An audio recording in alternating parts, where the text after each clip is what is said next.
தற்போது அண்மை செய்தி. தொடர் மழை காரணமாக திருப்பூர் மங்கலம் நல்லம்மாள் கோயில் தடுப்பணையை வெள்ள நீர் சூழ்ந்திருக்கிறது. நல்லம்மன் கோவில் தடுப்பணையை வெள்ள நீர் சூழ்ந்திருக்கும் காட்சியினை தற்போது நேரலையில் பார்த்திருக்கிறோம்.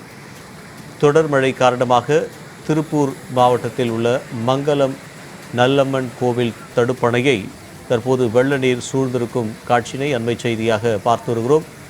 ஆபத்தை உணராமல் இளைஞர்கள் வலை விரித்து வெள்ள நீரில் மீன்பிடித்து வருவதால் மக்கள் அச்சமடைந்திருக்கின்றனர்.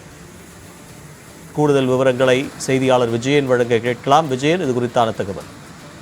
வணக்கம் ஸ்ரீதர். திருப்பூர் அருகே மங்கலம் நல்லம்மன் கோவில் தடுப்பணையை தற்போது நொய்யலாற்று வெள்ள நீர் சூழ்ந்திருக்குது. 1000 ஆண்டுகளுக்கு முன்னர் கொங்கு சோழர்களா ஆட்சி காலத்துல மங்கலம் அருகே நொய்யலாற்றில் கட்டப்பட்ட இந்த நல்லம்மன் கோவில் தடுப்பணையை தற்போது வெள்ள நீர் ஆர்ப்பரித்து சூழ்ந்து காணப்படுது. அந்த தடுப்பணையில ஆபத்தை உணராமல் இளைஞர்கள் வலை விரித்து வெள்ள நீர்ல மீன் பிடித்து இருப்பது அந்த பகுதி மக்களிடையே பெரும் அச்சத்தை ஏற்படுத்தி இருக்குது. அதாவது திருப்பூரை அடுத்த மங்கலம் அருகே நொய்யலாற்றில் நல்லம்மன் தடுப்பணை இருக்கு. சுமார் 1000 ஆண்டுகளுக்கு முன்பாக கட்டப்பட்டுள்ளதாக கூறப்படும் இந்த தடுப்பணை கட்டும்போது அந்த நடுவிலே அணை உடைஞ்சு கொண்டே இருந்தனால அந்த நல்லம்மன் என்கிற ஒரு சிறுமி அங்க உயிர் தியாகம் செய்ததாக கூறப்படுது. அதனைத் தொடர்ந்து அந்த அணை உடையாமல் இருந்தது.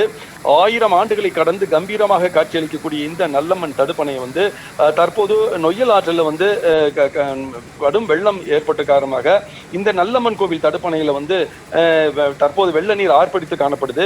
இந்த தடுப்பணையில தடுக்கப்படுகின்ற அந்த தண்ணீரானது ராஜவாய்க்கால் மூலமாக ஆண்டிபாளையம் குளத்துக்கு சென்றும் நொய்யல் வழியாகவும் செல்கிறது. தற்போது இந்த நிலையில தான் சமீபத்தில் கோவை மாவட்டம் மேற்கு தொடர்ச்சி மலையில பெய்து வரக்கூடிய தொடர் கனமழை காரணமாக இந்த திருப்பூர் ஆற்றில் தற்போது வெள்ளப்பெருக்கு ஏற்பட்டிருக்கு. இதன் காரணமாக தற்போது நல்லம்மன் கோவில் தடுப்பணையை வெள்ள நீர் சூழ்ந்து காணப்படுது. நுரை பொங்க ஆர்ப்பரித்து செல்லக்கூடிய இந்த வெள்ள நீர் அரிவு போல் கொட்டியது. அணை நிரம்பி தற்போது தண்ணீர் பரவலாக வெளியேறி வருவதால நல்லம்மன் கோவிலையும் தண்ணீர் சூழ்ந்து காணப்படுது. இதன் காரணமாக நொய்யல் ஆற்றில் தற்போது வெள்ளப்பெருக்கு ஏற்பட்டிருக்கு.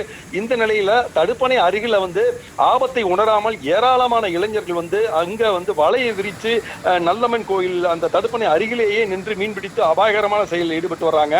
இது உடனடியா அந்த பொதுப்பணித்துறை அதிகாரிகள் உடனடியாக தடுக்கணும். இந்த நொய்யலாற்றில் ஏற்பட்ட இந்த வெள்ள நீரானது ஆண்டிபாளையம் குளம் தற்போது நிரம்பி ரம்மியமான ஒரு சூழல் நிலவி வருது. திருப்பூர் அருகே நொய்யலாற்றில் ஏற்பட்ட அந்த வெள்ளப்பெருக்கால தற்போது நல்லம்மன் கோவில் தடுப்பணை வெள்ள நீர் சூழ்ந்து காணப்படுவதால ஒரு பரபரப்பான நிலை காணப்படுது. ஸ்ரீதர், தகவலுக்கு நன்றி விஜயன்.